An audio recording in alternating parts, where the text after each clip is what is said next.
Okay, so let's assume you have an ACM, Amazon Certificate Manager, one SSL certificate. Generally, SSL certificates expires for every year. So if that is going to expire and you want to get notification, so then if you enable that config rule, then it is going to give notification and it triggers to enable. Not only that, even CloudTrail is enabled or not, our S3 bucket is enabled or not. So those all things it is going to verify, and basically the service is inventory management system on our entire AWS account, and it track all the changes happening on any resource.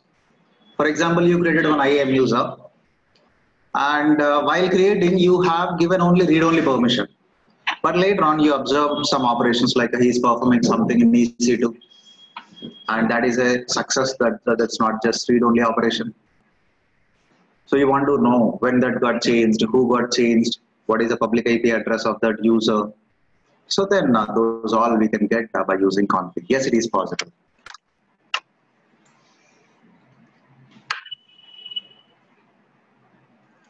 Okay, so now let's log in and let's start launching our first EC2 instance.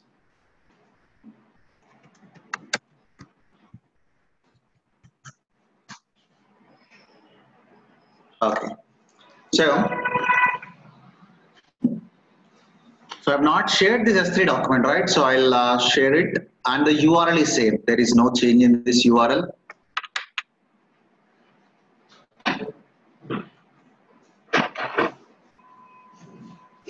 So first couple of days, we are going to discuss how we can launch our EC2 instance.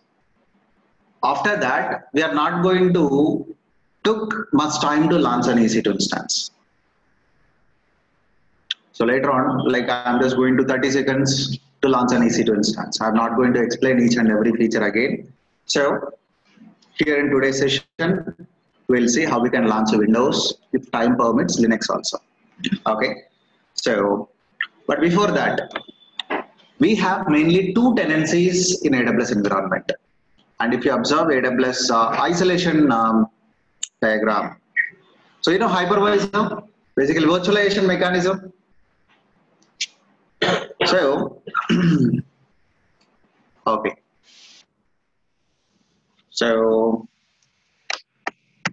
can we install multiple operating system on same machine? How? Dual boot. One is in C drive, one is in D drive. But I want to run both at a time, and I want to use both virtual machine. So virtualization technology. So like you can use VirtualBox or VMware Workstation or VM Player. So basically these all are virtualization mechanisms. So now I have Windows 10. On top of that, I'm going to run, I want to run another operating system. So I'm going to install, I'm depending on applications like VirtualBox or VMware Player. Then on top of that, I'm deploying one VM and I'm going to run that. So the deployed VM also required memory, it required storage, it required hard disk, right? So from where it is going to get?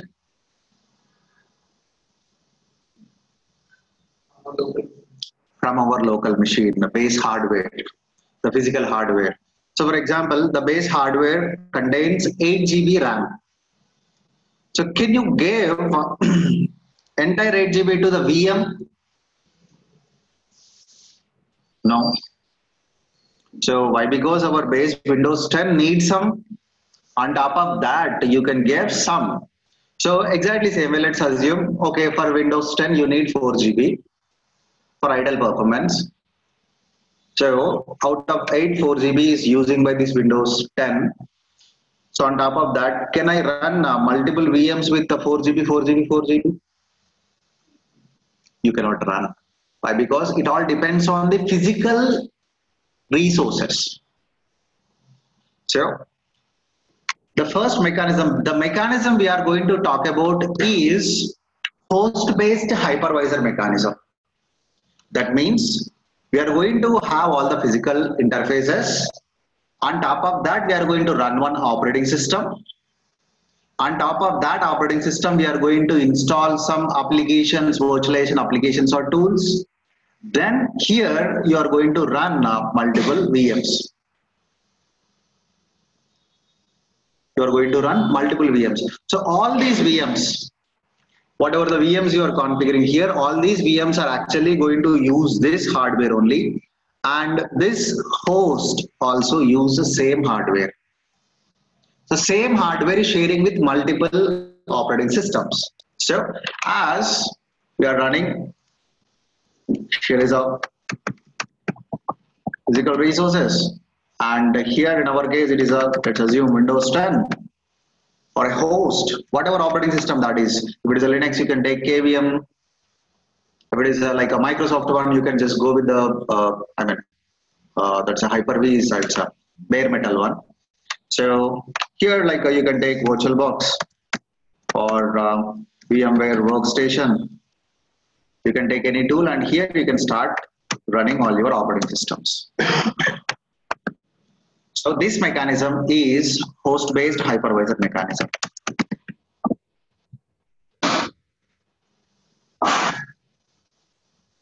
This is okay for small infrastructures, for small resources. But in enterprise level, we are not going to use this. In enterprise level, we are going to use bare metal hypervisor mechanism. So there, we are going to have a physical resource. On top of that, you are just going to install some hypervisor like a ESXi, that is a VMware's one, or Hyper-V, or KVM, or Xen. Then on top of that, you are going to run your multiple VMs. This is a bare metal, directly here physical resource. Metal means physical resources, right? Physical thing.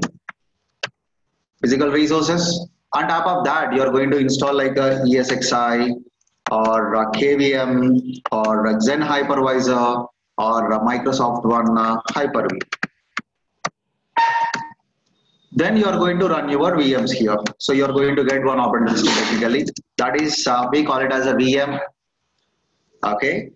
So in Azure, we call it as a Azure VM. In AWS, we call it as an instance. In GCP, we call it as an engine. What's with the name? Mechanism is same. Okay. So this is enterprise level.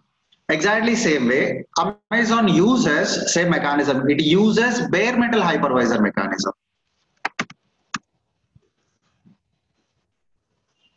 It uses bare metal hypervisor mechanism. Okay, but in between, a lot of advanced options involved. Why? Because here, this is our own hardware. Whatever the VM we are going to run, these all are our own machines. So even if communication is there, also no issues. When everybody is ours, when they communicate, no issues, right? But when someone came from outside, if they are talking to our servers, it's a big issue. So that is why Amazon implemented a couple of security layers in between, and we will discuss that now. And we call it as a EC2 instance isolation diagram. So first of all, again, it is a bare metal mechanism only.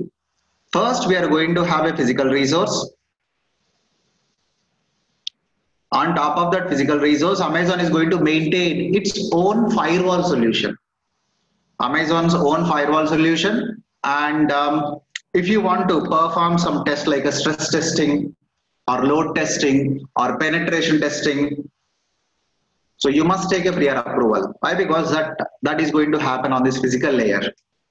So you must take prior approval. Without approval, if you are doing the test, Amazon have rights to suspend your account.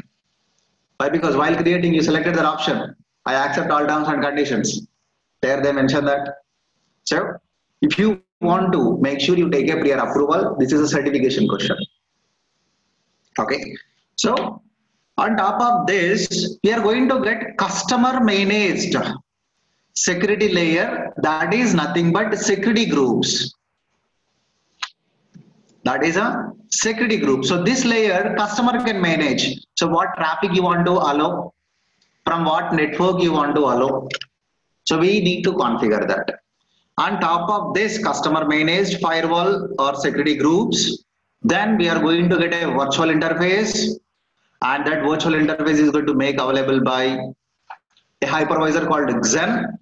And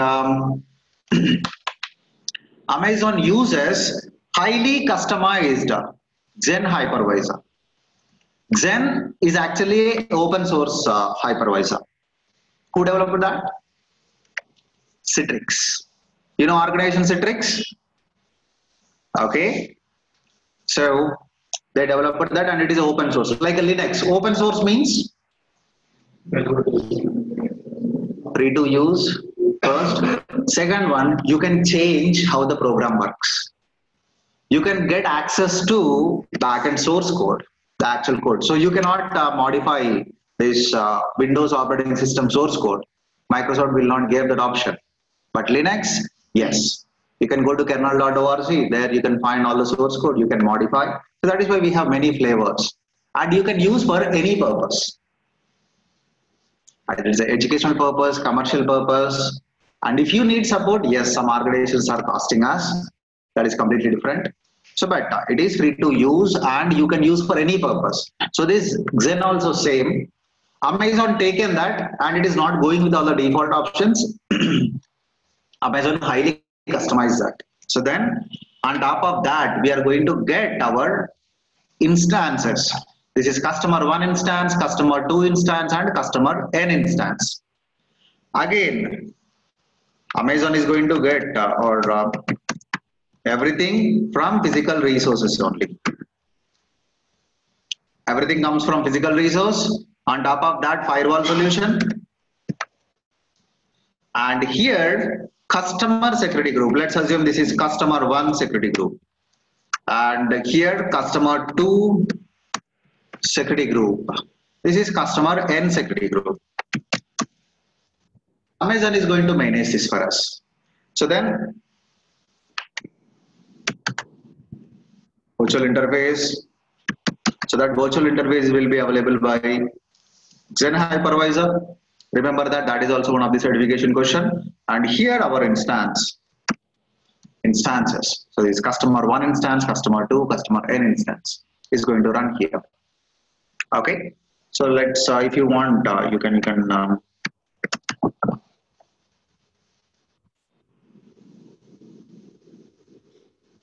so this is what the diagram is. Physical interface, firewall, customer security group, virtual interface, hypervisor, and customer 1 instance, customer 2 instance, everything is running on top of this.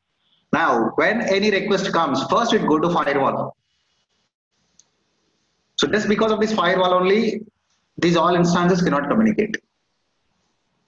So then it is going to filter the security group.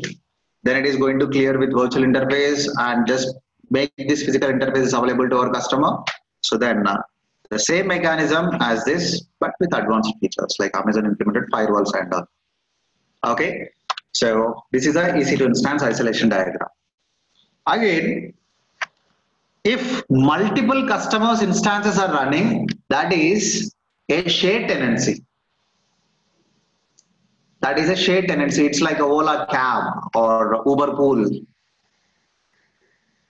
So multiple users are using same car resources. Again, you really don't want to share the underlying resources with any other customers. In that case, we can choose a tenancy called dedicated tenancy. We have a tenancy called dedicated tenancy. When coming to dedicated tenancy, the underlying resource will not share with any other customers. Okay. Again, within dedicated tenancy, we have two categories. One is dedicated host and another one is dedicated instance. One is dedicated host, second one is instance. So if you are taking dedicated instance, technically we are going to get only these dedicated ones. But again, underlying resource will not share. Underlying resource will not share. In future, if you need any other dedicated instances on this physical resource, If any empty resource available, Amazon may run your instance there itself. Why? Because underlying physical resource is dedicated for you. It is not sharing with anyone. Some empty resources are there, they are going to allocate. The disadvantage with this is you cannot view how your instance is laid down. So some applications required licensing part works with CPU cores. For example, if you know Veeam backup, VMware's Veeam backup, the licenses, if you want to purchase license, they will ask you, okay, for how many CPUs you are going to apply this. So if you have such type of requirements, go with the dedicated host option. Technically, you're going to get all this. Again, you're going to get your dedicated hardware. There is no change in this both. But here, visualization, no visualization, here visualization. You can view, okay, how licenses applied. You can apply licenses, but is involved with. And it is going to cost us very high, both tenancies. So, shared tenancy will come under free tier eligibility. So this is what the basic mechanism, how EC2 instances are going to run on the hardware. Okay, so any questions here, guys?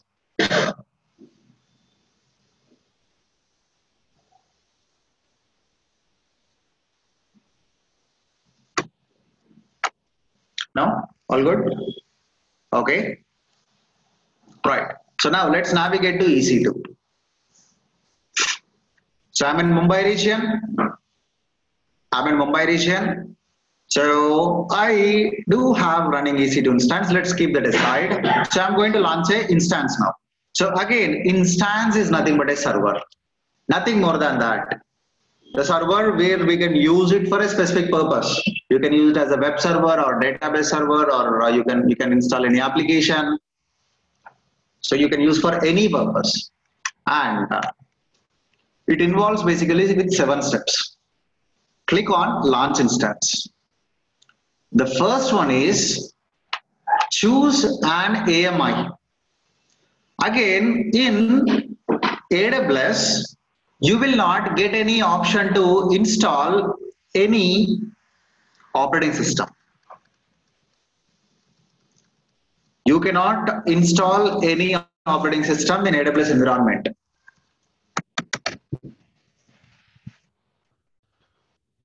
Okay. So we have AMI stands for Amazon Machine Image. AMI stands for Amazon Machine Image. So this is nothing but an operating system with required applications and services.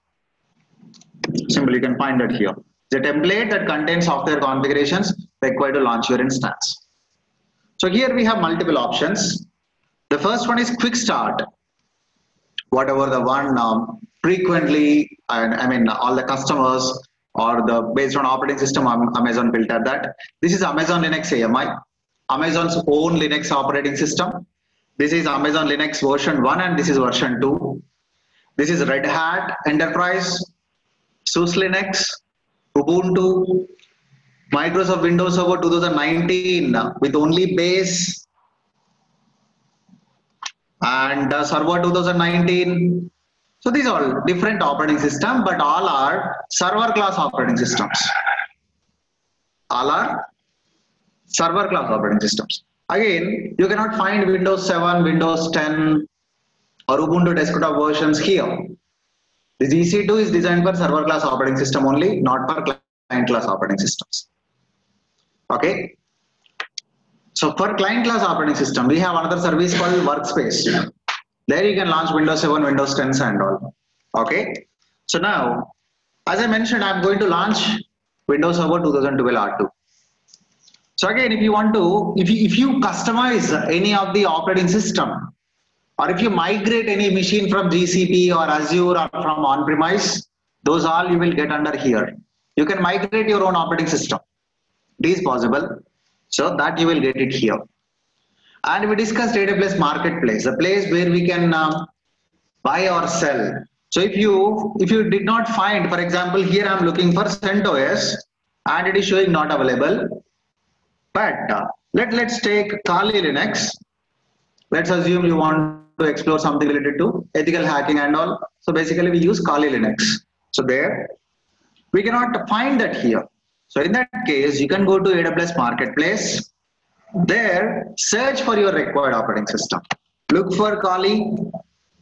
There you can see it is a Kali Linux and it is a free tier eligible one. Then as it is under Marketplace, we may get a bit charged for AWS usage cost. Again, CentOS, just go here, look for CentOS. You can find different CentOS versions. These are all the CentOS only with the minimal 7.4 with LVM, updated HVM. And here is a community AMIs. When coming to community AMIs, you can filter by using required communities, by using architecture, by using root device types, or by using operating system. From AWS community, you can pick any of the one. So we always go with this quick start, and it is a brand new OSS. The customized ones, you will get it here. We will discuss that in our further sessions. Okay, so here we have an option, search. I'm going to launch Windows Server 2012. Again, if you want to launch 2019, yes, you can go and launch, but it is going to take a bit time. And if you want to launch Windows 16 also, you can do that. So, but I was very habituated with Windows 2012. Again, it's all, the process is same, no changes. But 2019 coming with only CLI. So just go with the 2012. And I'm going to launch Microsoft Windows Server 2012 R2 base. And as we are aware, Amazon is giving free tier eligibility. So if I select this, yes, I'll come under free tier eligibility. But here we do not have any free tier eligible label. If you are launching that, you are going to get charged for that, for OS also. So if you want to filter only operating systems or AMIs comes under free tier eligibility, select this option. Everywhere Amazon is going to give this option. If it is going to cost you, they are going to give that option. So make sure you just need to, like you really don't need to enable that option, or you can skip that. Then you can eliminate unwanted charges. So we are going to get 2012 base and 12 R2 base. So I'm going to select 12 R2. Select that. Now here we need to choose an instance type. So this is the second step. This is a second step and an important one also. Okay. So here we have different configurations with different purposes. So you must choose your appropriate or required based on your use case. Again, no organization is going to use only one particular type. You may use multiple, or you may stick to only one. Again, your organization may use one particular instance type and my organization may use another particular category. It all depends on application use case. We need to choose this instant type. Instant type is nothing but configuration of your machine. So how many CPUs you required? Again, it is a virtual CPUs. First one. Second one, how much memory you require? That is nothing but RAM capacity and network performance.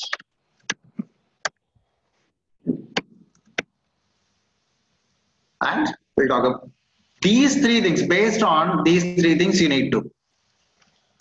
Again, how we need to choose what category you need to pick.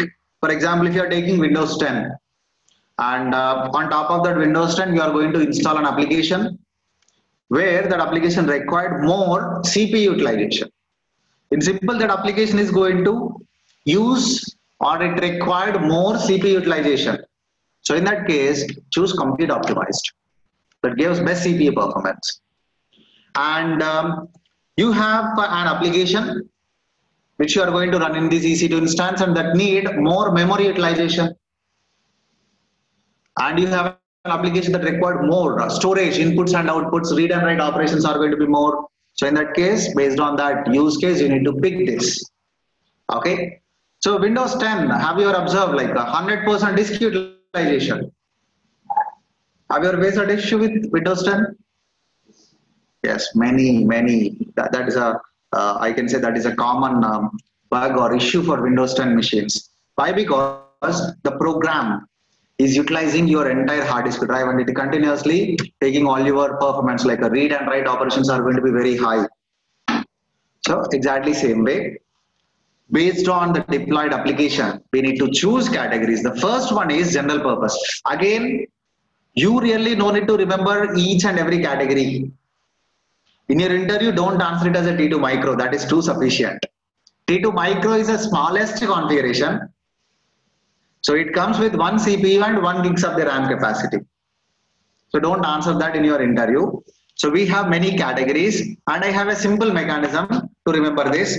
The first one, again, it changes with region to region, but some are standard. You can keep that standard in mind.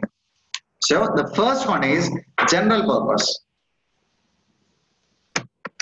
When coming to general purpose, it gives stable performance for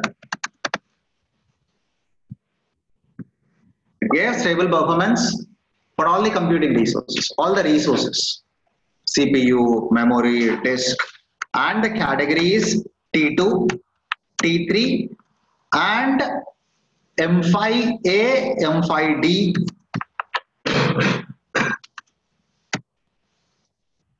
and M4 and M5.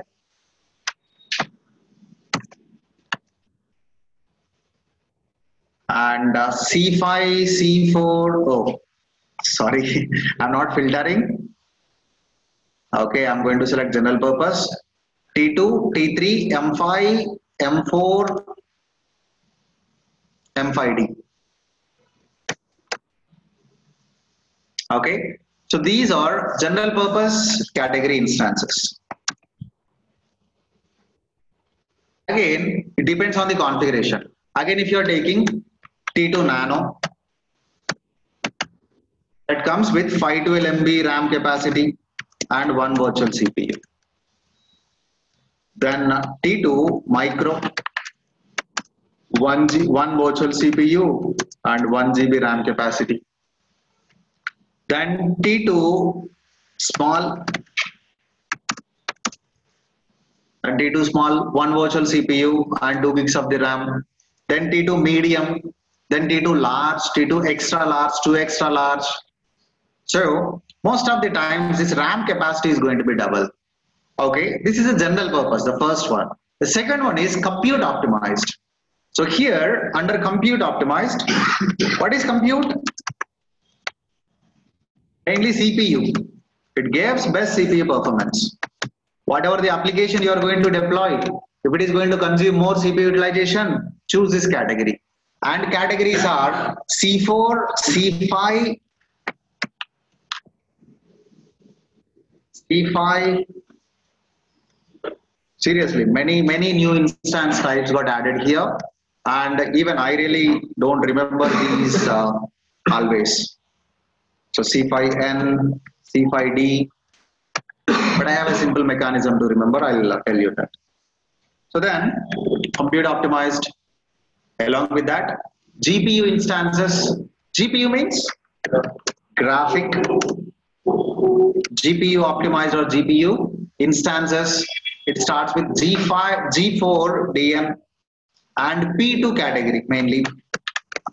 P2 or G4 DN, G4 DN. Okay. So then memory optimized. This is memory means RAM. If your application is going to contain required more memory utilization or it is going to consume more memory utilization, pick one of the category here. So this is again new category Z1D, basically R4, R5 and R5A, R5D and some Z categories. Yeah, Z1D. Okay, that is a memory. So Then storage optimized. When coming to storage optimized, it starts with I and D categories. No changes here. Storage optimized. So here T2, I2 and I3. So these all are in Mumbai region. Again, in another region you may find this, but categories are going to be same, and there you may get bit more categories, and they may filter by using configurations also. For example, if you are taking Northern Virginia, there you can find some micro instances. Again, there is no specific purpose for micro instances. Based on configuration, they filter that. So here we have micro instances. Just because of this configuration, they filter. Again, it is a T category. That means general purpose only. It gives stable performance. So exactly same way. FPGA. So basically, this is computing mechanism. So the CPU algorithms. So if you need that, you can just go and you can select FPGA mechanism instances, and remaining all are same compared to Mumbai.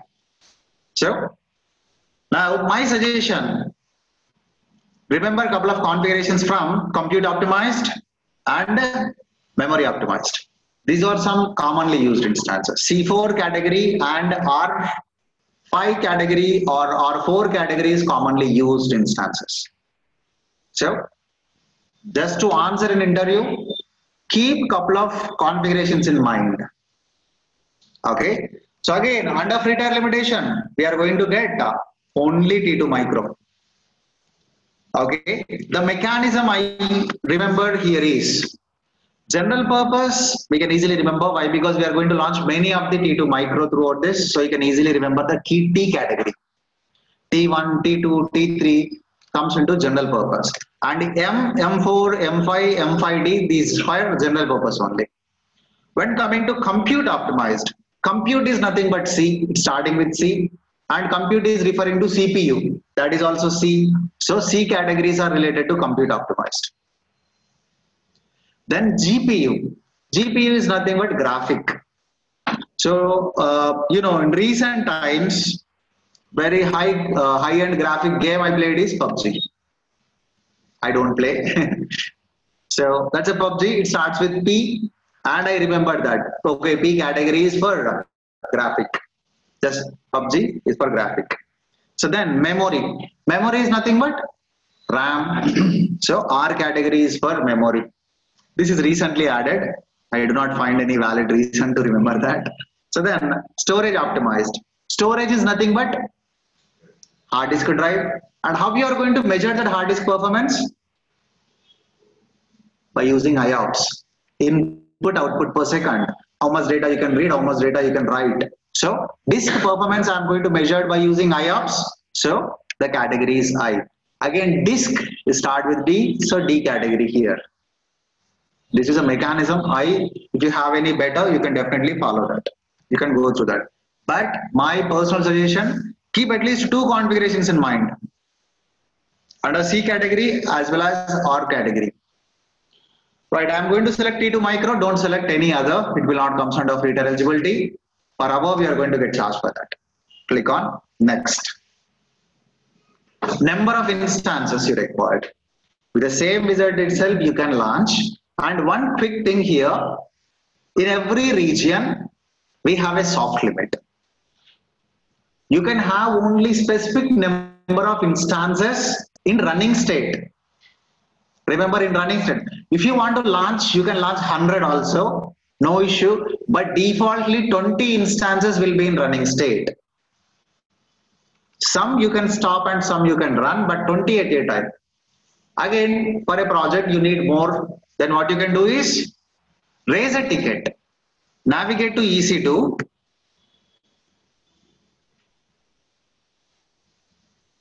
what happened to this browser?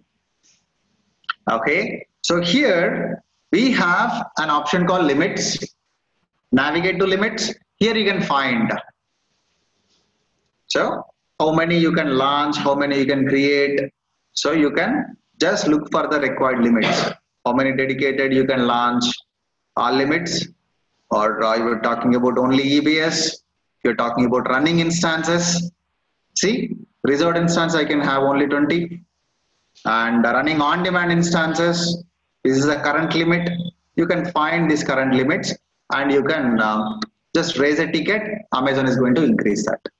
The default value is 20. You can raise a ticket. Based on instant type also it matters. So for general purpose it is 20. But for example, if you are taking C5 extra large, you can launch only 5. So just look into the soft limit and you can increase that. So I'm going to launch only 1. Again, I want this instance immediately. So I'm leaving that with blank. I'm not going to launch under spot category. Network, we have a dedicated module for this called VPC. So till that VPC, we are going with default network only. Okay, so I'm not going to touch that at moment.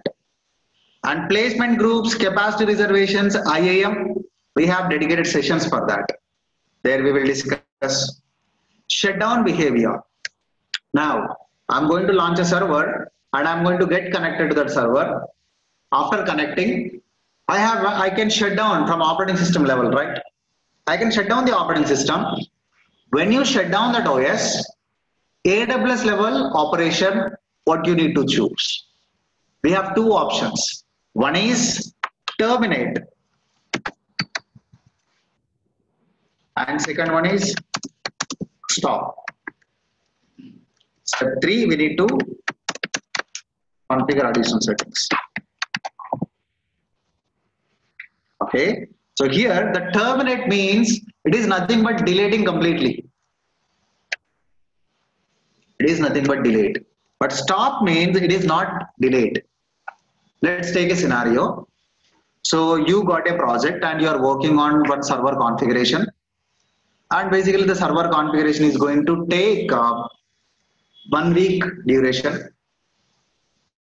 So you are doing that configurations and you have completed 40%, and suddenly like some vacation came and you are on leave, or like so you are going to take 1 week personal leave, and for that 1 week duration, are you going to keep that server in running state? You are the only one who is going to configure. Again, if I delete that, again I need to start preparing from scratch. So in that case, what you can do, you can put it in stopped state. Once you're done with your vacation, then come back and start that. You are going to have all your data, you are going to have all your settings. You just need to start a couple of services related to your application only. You just need to start a couple of services, then you can continue with your work. So we are going to put it in stopped state. When it is in stopped state, you can run your instance at any time. You are not going to lose any data. That is stop. Terminate means you're done with that server and you have terminated that. After terminating, if you realize, okay, you may need that instance, there is no option to get that. Once you terminate, okay, so terminate is nothing but permanently delete. Stop means you are going to keep it in stopped state. We can start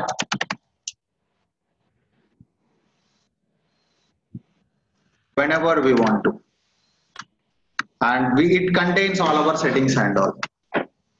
We are not going to lose any data. So that is a stop and terminate option. Okay, so then enable termination protection. So I'm going to give stop only here. I'm not going to select terminate. I'll show you that. So enable termination protection. So when coming to termination protection, so here you may accidentally terminate your EC2 instance. So to eliminate such type of accidental operations, you can select this. If you really want to terminate, you need to disable this feature first, then only it allows you to terminate instance. So adding one more extra step to termination process. So I'm going to enable monitoring. Okay, so again, what is the service for monitoring on our AWS environment? CloudWatch is a service where it used to monitor our entire AWS environment. Okay. Again, in S3 we have metrics, right? That metrics also generated by using CloudWatch only. And here, in our base operating system also, like Windows 10, Windows 7, these machines, you can get a performance report. Where you can get that? All the computing resource, that monitoring, if you want to monitor by using graphs and all, your base computer. What? Task manager, okay. I'm expecting a bit advanced answer.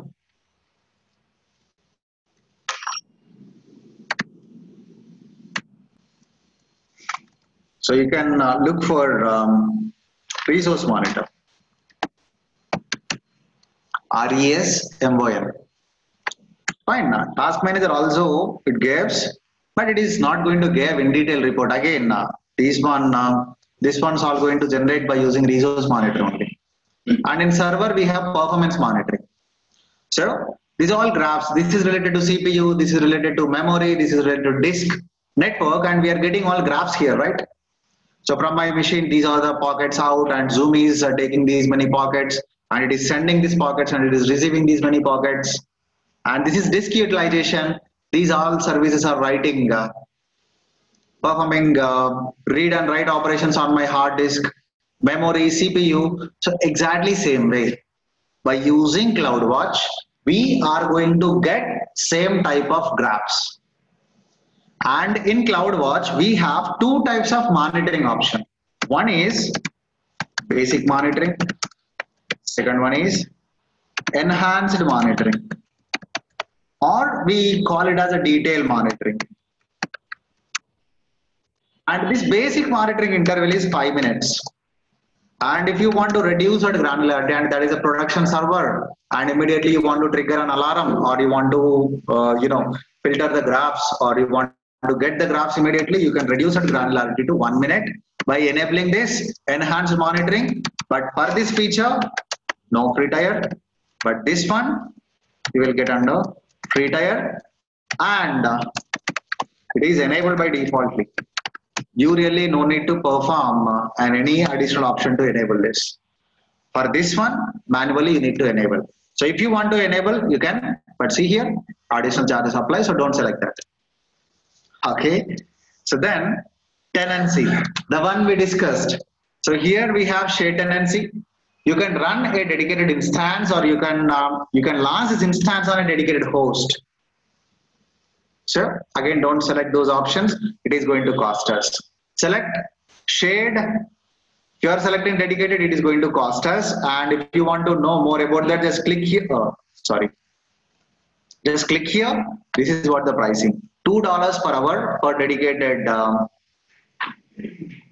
in our region. And here you can filter in Mumbai region for Linux operating system, in Mumbai region with Windows. So you can just pick that, and based on that you can get see this M5 metal $20 per hour. So the configuration also very huge. P45 CPUs and 384 gigs of the memory.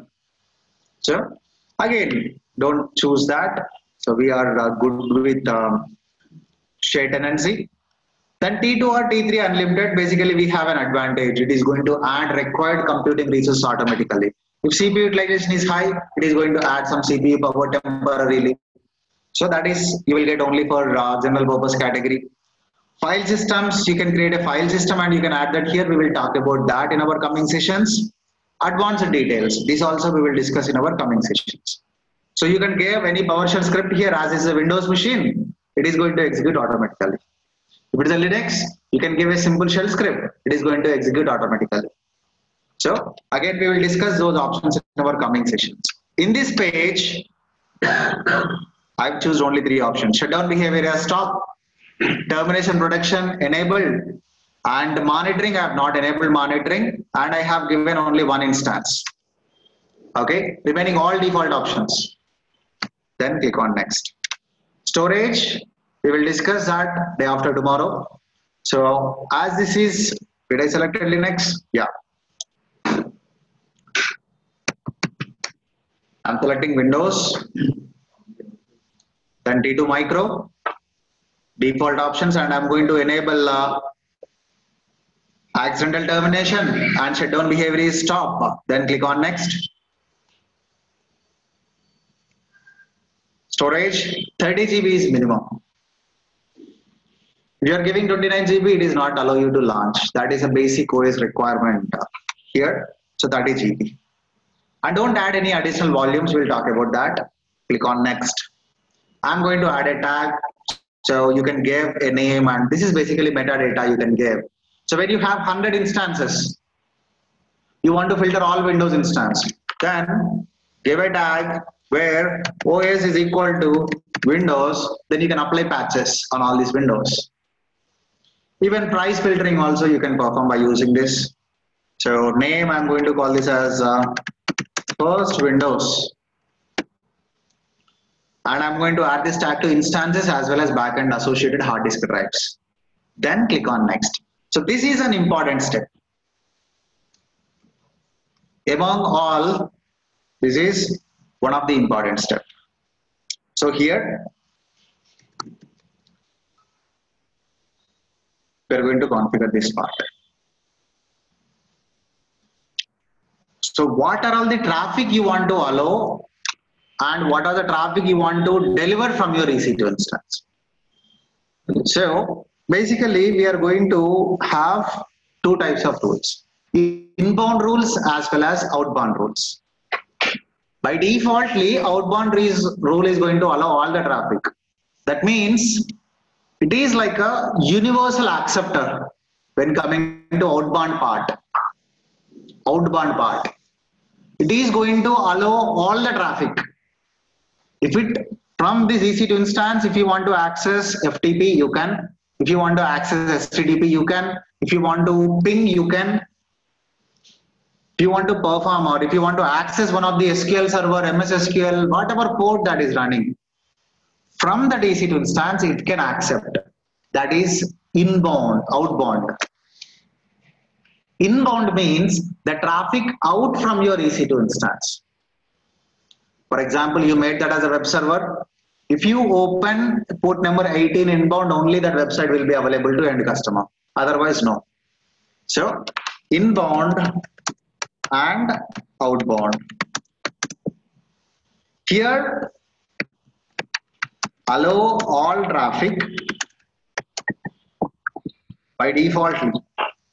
Inbound, we need to open required ports here. Again, what is that ports? So you know TCP protocols, TCP IP, and basically how many ports or protocols we have? How many ports? 0 to 65,535. 5 or 6? I believe 5. 0 to 65,535 or 6. Not sure, but basically 6. Okay, 5. So again, every protocol uses one port. See, we are giving this google.com. I can even give google:80 and I'm able to get that web page. Why? Because that's the default port. This HTTP protocol is going to use HTTP or HTTPS. So we can configure redirections, forget about that. So basically HTTP protocol is 80. HTTPS protocol is 443 and SSH port number 22. SSH we are going to use to get connected to Linux operating systems. See, I'm here in Naresh IT. The server is running somewhere else in AWS environment. How I need to get connected? So it is going to use a protocol over the internet, and that protocol must be allowed inside the EC2 instance. Then only I can get connected. If this port or protocol is not enabled or not allowing us, you cannot get connected to that machine. This is in simple, it is an entry and exit. It is an entry point to our operating system. It is a door in simple. So if it is a Windows RDP, 3389 is a protocol, the number. And MS SQL, 1433. Sorry, this is MySQL. So MS only 1433. MySQL is 3306. So exactly same way, we have some ports. That port must be opened, then only you can get connected. So as this is a Windows, port number 3389 must be open. If it is a Linux, port number 22 must be open. Without this port or without this port, forget about all this. Without this, you cannot get connected to your Windows machine. It must be open. Okay. So by defaultly, it will choose an option, create a new security group. But for every single instance, do I really need to create a new security group? Not required. If you already have any existing one, you can select that. Let's assume this is our first instance. So what I can do is for all web server, I can create a one security group. For all database server, I can create one security group. Or for all Windows, for example, this is Windows I want to use, Windows security group. And Windows required port number 3389. So in future, if I am going to launch any Windows machine, I really don't need to create a new security group. Simply, I can select this existing and I can pick this. So this port is allowing us to get connected to that machine. First thing. Second thing, what is the source? When coming to source part, here, from what network you want to get connected. So if you are giving 0.0.0.0/0, that is nothing but everywhere. That is nothing but everywhere or anywhere. Okay. So you can get connected from any network if you have valid username and password. Again, so let's assume this server contains some sensitive information or confidential information. I really don't want to allow to connect all the users across the globe. Whoever sits in our office, only I want to give permissions. So in that case, give IP address. Choose manual and give particular IP address. If that user sits in that particular network, then only he can get connected. That is second one. And third one, my IP. It is going to pick currently connected network public IP address. It is going to pick currently connected network public IP address. Again, if you shift to any other network now, we are in Naresh IT network. I launched a server, I selected my IP. If I go to my home, there I have a different public IP address. If I try to get connected, it will not allow us. You can open multiple ports also. And here, we do not have any option like a DENY. So no DENY, so no conflicts. When you don't have DENY, no conflicts, right?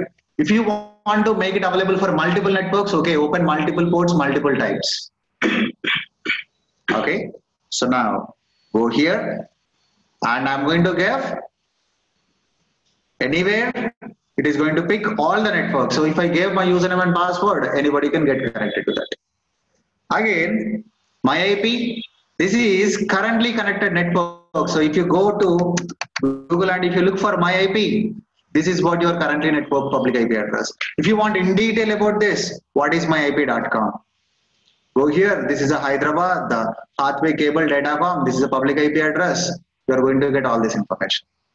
So you can pick that, then you can get that. Again, in some scenarios, let's assume you are doing work from home. So you got a request to create one server, and that server must be available to your only organization. Who sits in your company, only they should get access to that. So in that case, if you select my IP, it is going to pick your home IP. Again, for security reasons, you really don't want to make it available anywhere.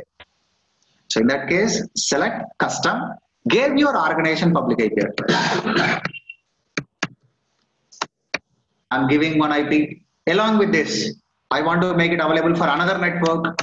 I can give RDP and let's assume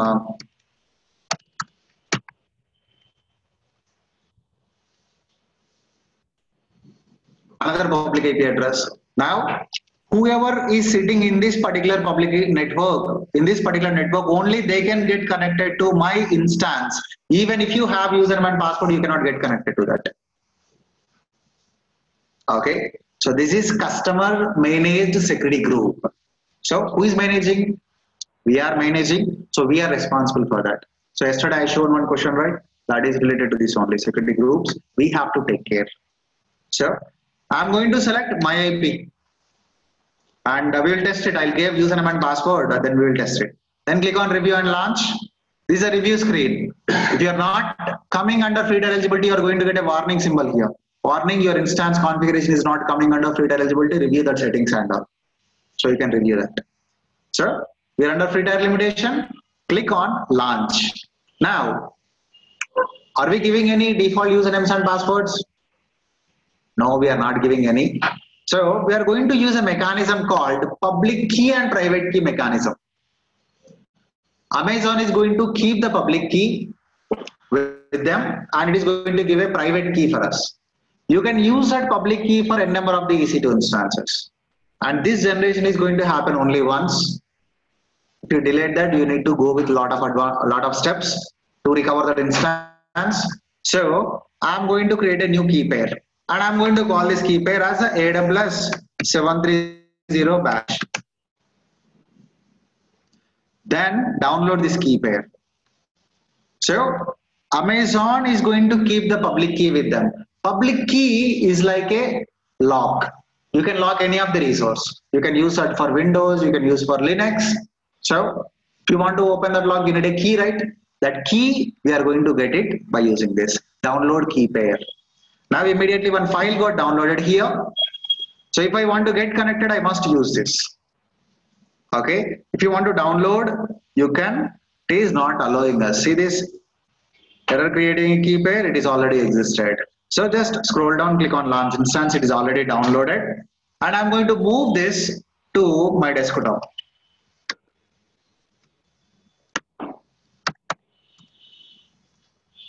Okay. So this is my key pair. And the format is PEM format. All right. Now click on view instances. Now one instance is launched and it is in running state. And this is launched in AP South 1A, one of the Mumbai regions availability zone. I have not selected anything. So that is why Amazon picked automatically. So it is in running state. Again, for Windows machine, it is going to take 4 minutes to we are going to have a service called EC2 config. That service is responsible for the public key and private key encryptions and all. So that is why it is going to take minimum of 4 minutes. Then only you can get connected to that. So again, to get connected to this Windows machine, we are going to take MSTSC, remote desktop connection.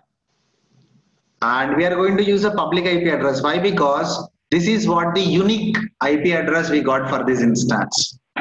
Okay. So I'm going to grab the public IP address. Again, how you can open that remote desktop? We have multiple options. One is go to start, look for remote desktop connection. Open this, give the public IP address, click on connect, and it is trying to connect and it is asking me to enter username and password. First step. Second, open run, give MSTSC, Microsoft Terminal Service Console. MSTSC, click on enter. Again, the same window is opened. Give the IP address, click on enter. It got connected. Otherwise, if you are too lazy to enter all these things, we do have another option. Go to actions, connect. Here, download remote desktop file. Click on that, immediately one file got downloaded. If you double click that, it is going to ask you that small security exemption, just give connect. It is picked up the public IP address automatically and it is going to pick the IP address, username automatically. It is asking us to enter the password. So, but are you your download box is going to fill up with many of the files? So I really don't prefer this option. So I'll always go with the run MSTSC, give the public IP address or public DNS. See, by using this public IP address, only public DNS is going to generate. So you can use either of the one. grab that, open MSTSC, enter that public IP address, click on connect. Then it is asking me username and password. I really don't know username and password. Then select your required instance, actions, get Windows password. Click on get Windows password. And this is what the key name. Go to key pair path, click on choose file. Now I have a file on my desktop. The file name is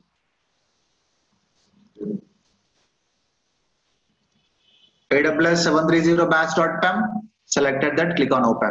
So this is a RSA private key. So click on decrypt. Then I got a password. Grab that.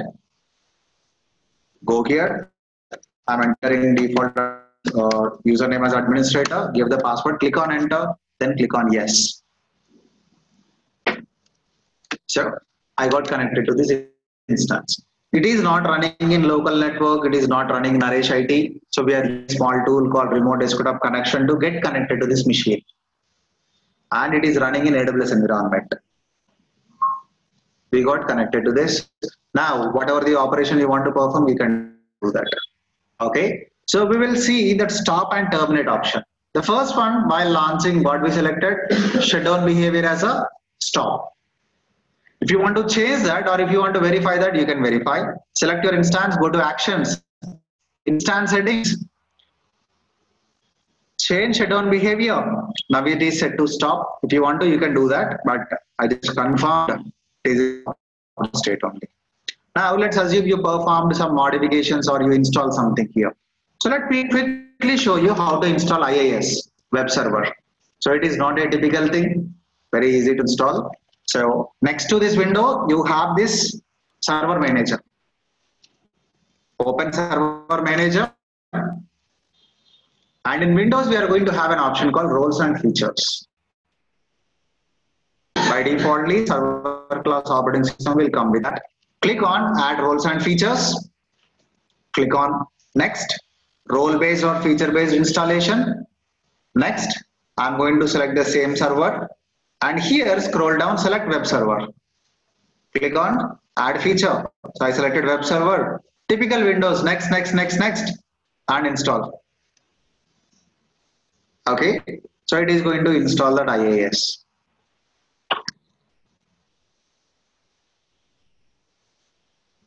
So I just want to show you the stop and other option. So along with that, I decided to change that wallpaper also. So let's take an image. And you can easily copy and paste from our local machine, as both are Windows ones. You can easily perform copy and paste. And I'm going to set this as a desktop background. I change that. Okay. Simple. Perform some modifications.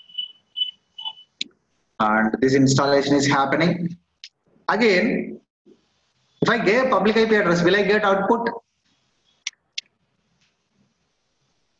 So this installation is succeeded. And if I want to verify, I can give like I can open the browser. Again, we have small issue here. If you are opening this Internet Explorer, you are going to get this issue. So this is like we need to edit some registries, or Amazon need to fix that. So instead of that, what you can do is you can go to this window and give google.com. It opens Internet Explorer and you can work here. Okay. And security alert, okay, give okay. And in Windows, we have a feature called IEESC, Internet Explorer Enhanced Security Configuration. If you want to access any website, you need to allow most of the security settings. See, I need to add this to trusted websites. I'm adding this website to trusted website, then only it is allowing me to load that page. So if you want to disable this feature, what you can do is you can see, just to load one page, I did for 3 times. If you're accessing any web page, again you need to give that.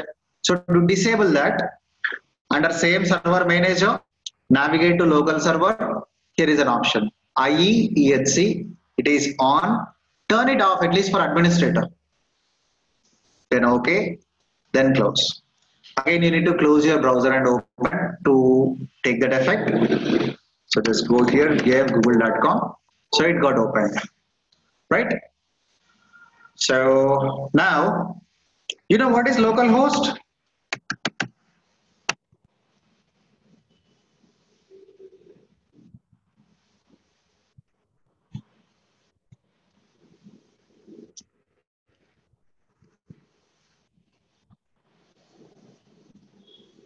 The IIS installation is success. So we are getting this page.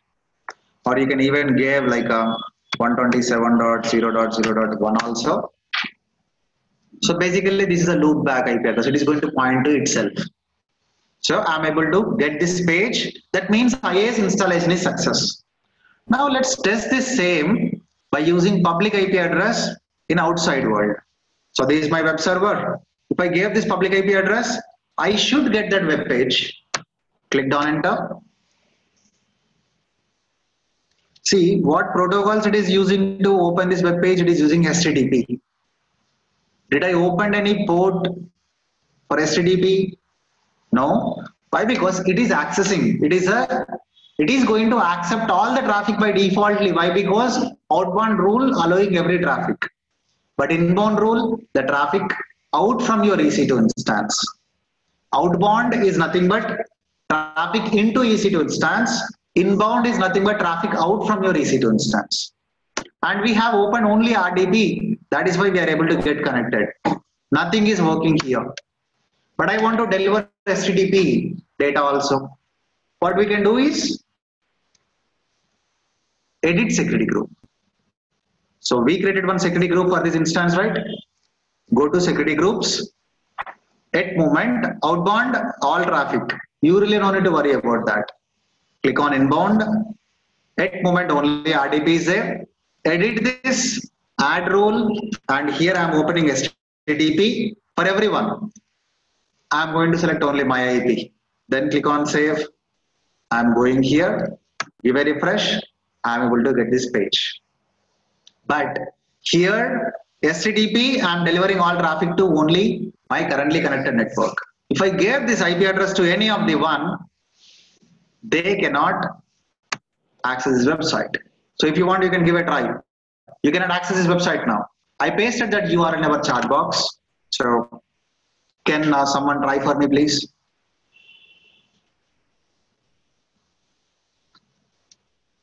You will not get that web page. Why? Because under my EC2 instance security group, I am sending all HTTP traffic. I am making the traffic available to only one particular network only. See, it is not working. Thanks for confirming that. Now, I want to make it available for everyone. Edit. Instead of custom, I am going to select anywhere. Not working. Shailendra also confirmed. Click on save. Now, can you give a refresh, Shailendra and Pushpakumar? Not only those two, anybody can access. So security groups plays an important role when coming to connectivity perspective or delivering any of the service perspective. Sure, you can access that page now. So instead of this page, we can even give our own HTML pages also. So you can create a very simple HTML page, or if you really don't know how to create, you can use W3 Schools, or I'll show you very simple HTML page creation. Notepad++. Open HTML tag. Header 1. Get this. So this is a simple website. Then close the header 1. Close the HTML. Save it. And I'm going to call it as a index. And file format is HTML. Okay. So this is what the output is. So if I open this, so this is what the page. Now I want to deliver this page by using this IP address. Simple. Copy this file in our server under C drive. When you install IIS, you are going to get a directory called inetpub. There, www root, paste it here.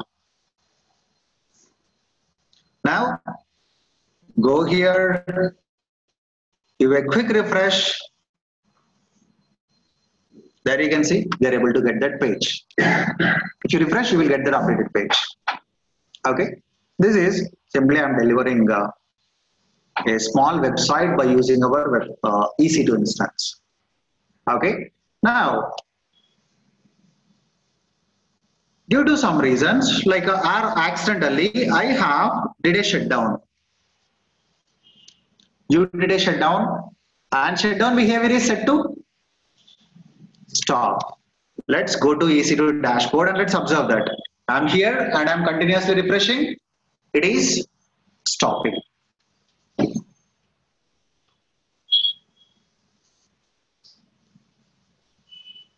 See, I'm working on one video how to prepare that Apache web server and all. So that is completed. So I want to integrate that with Jenkins and all. So for that purpose, I prepared this, but only 50% is completed. Apache part is completed. Jenkins part is not completed. So what I did, I put it in stop state. Today, I'm going to continue. I'm going to start that. I'm going to start the required service and I'm going to continue with that. So this is what that server is. So that is what stop advantage. Now server is stopped. Select the required server, go to actions, start it. Click on start, then yes, start. Manually I started. Earlier I have not stopped automatically. When I shut down, it stopped automatically. Just because of shutdown behavior is set to stop. Okay, I've started it and we got an IP address that is same. That is not same as the previous one. We can get same IP address by using some mechanisms called elastic IP. We'll discuss that in our next session. So here we got a public IP address and if you want to view screenshot, go to instance setting, get instance screenshot. It will show you our instance status. Okay, seems it is ready. If you want to refresh, you can refresh also. So then grab this public IP address, let's test it. I'm able to get that web page. See, whatever the thing I installed, I'm running earlier before stopping instance. Those all automatically came when I started back. Okay, but make sure you make it as a logon service or startup service. Okay, and if I want to get connected, I can grab this public IP address, MSTSC, give this, click on enter. Default username is administrator and get Windows password.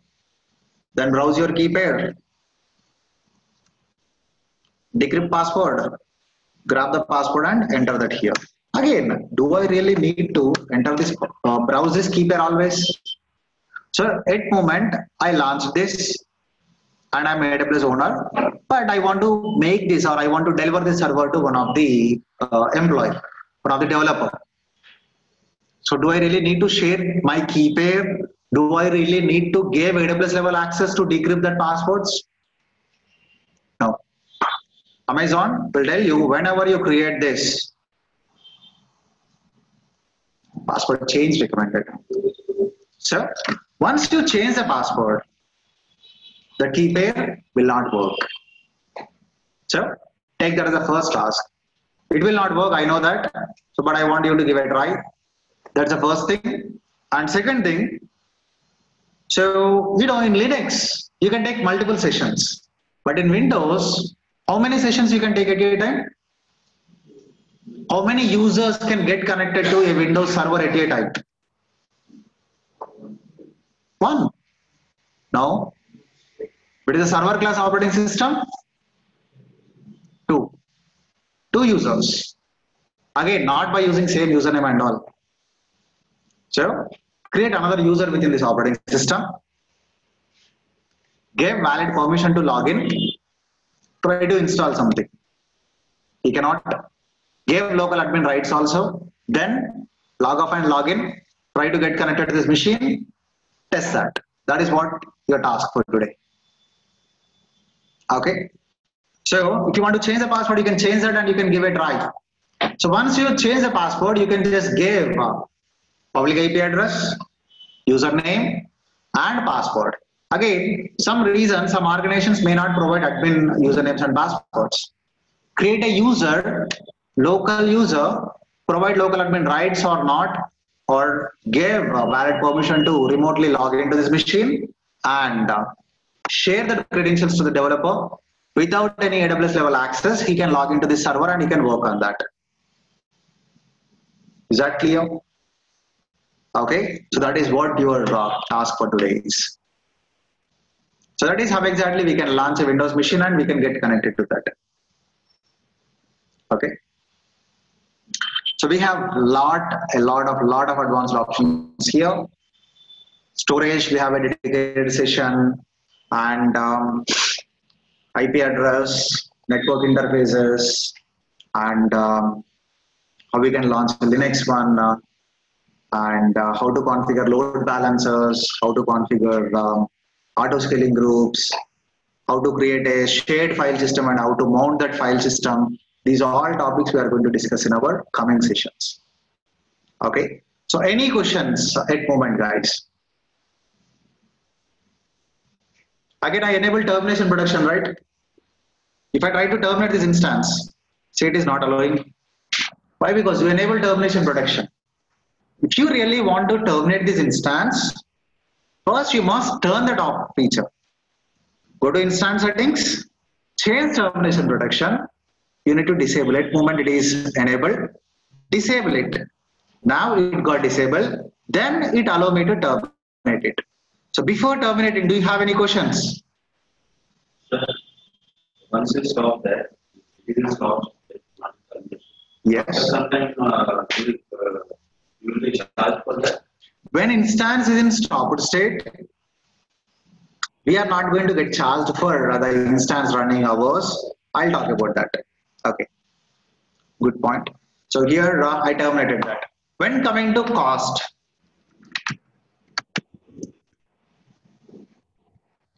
and free tier eligibility, I believe we already discussed about free tier eligibility, but quickly I'll recap that. Every month you are going to get 750 hours per month for T2 Micro Windows instance, and the same 750 hours per month T2 Micro Linux instance. That means approximately you're getting 1500 hours. Okay, so if you're running one server, so let's assume you're running one server. If you use it for continuously 31 days, you're going to get 744 hours only. You can calculate that. See, the maximum months in a month is 31 and maximum hours per day is only 24, 744 only. But they are giving 750 hours. The mechanism is, if you are running one server, that is too sufficient, and still you are going to have 6 more hours in pending, like in reserve. Again, that is going to expire for every month 31st. So if you are running two instances, what will happen? You are running two instances continuously. So 24 hours for 15 days, you are going to consume 720 hours. So like if you are using two instances continuously for 18 days, 864 hours, but we got only 750 hours. So make sure once you're done with your lab, terminate that instance. So if you put your instance in stopped state, these hours is not going to calculate. Now, I have launched an instance, and yesterday evening, I launched this yesterday itself. This is what the launch time at 11 p.m. 13 hours back, I launched this. Then after a couple of hours, I stopped this. Till that stopped, the hours is going to calculate. After that, that 750 hours is not going to calculate. When I start again, then only that 750 hours calculation is going to start. That is the first thing. But we have storage. Backend, we launched this server, right? This server will contain some storage. That storage we are going to get only 30 GB under free tier limitation. So if you are under the 30 GB, that is okay. But if you are exceeding that, yes. For storage, you are going to get charged even if your instance is in stopped state also. If It is a multiple Linux instance, only 8 GB, 8 GB. You can keep, you can launch 3, you can keep it stopped, no issues. So again, storage, we will talk about day after tomorrow in detail. So, but my personal suggestion, terminate it. You must get, get to know all the features, and you must habituate it for that instance launch process. You should launch within 30 to 40 seconds an instance. Okay. So instead of stop, terminate it. We are not going to contain any sensitive information there. No high configurations. So just terminate that. Okay. After terminating, it will show you here for some time. Then after it is going to clear from dashboard automatically. When it is available here, you can get logs about this machine. You can just go here, get system logs. These are some logs. Sometimes if you want to troubleshoot, this will be important. This will be useful. So it gave some logs even after termination also. Okay. So any more questions, guys?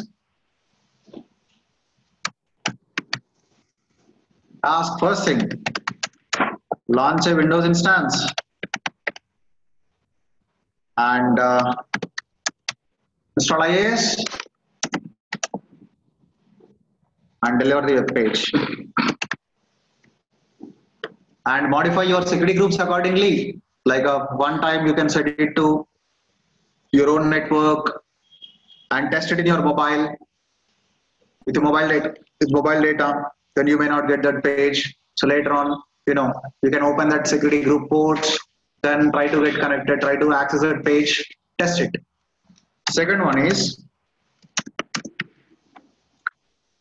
you launched your instance with key pairs, right? Okay. So now, change the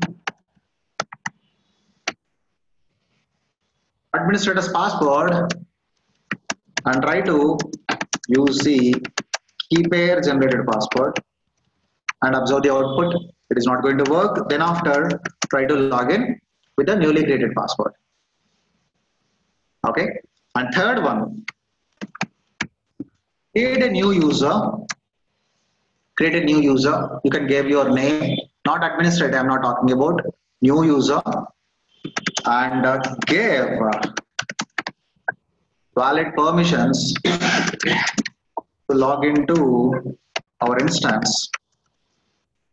At core, we have local admin rights to newly created user. Okay. These are basic tasks we are going to perform.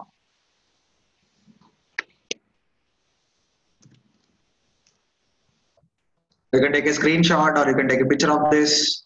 And the one like our previous one is that IAM, the document is updated. This is what the updated URL. The same URL, the one you accessed previously, right? The same URL, no changes in that. So, but I updated or upload the latest one. Any questions for me, guys? Working, okay.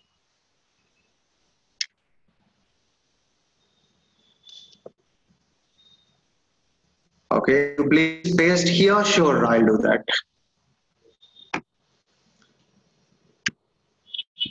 And make sure you save this to your local machine, guys. I'm not going to make it available always. Later on, if you ask also, I'm not going to track or I'm not going to maintain that.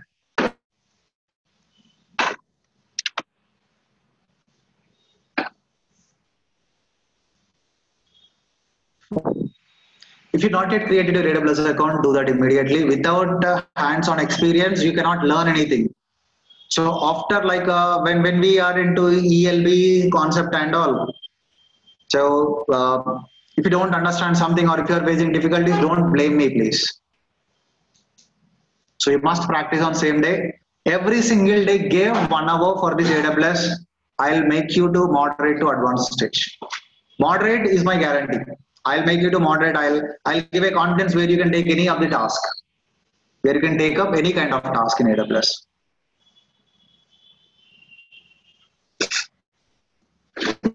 So spend some time, So instead of TikTok, slides, swipings, spend at least 1 hour.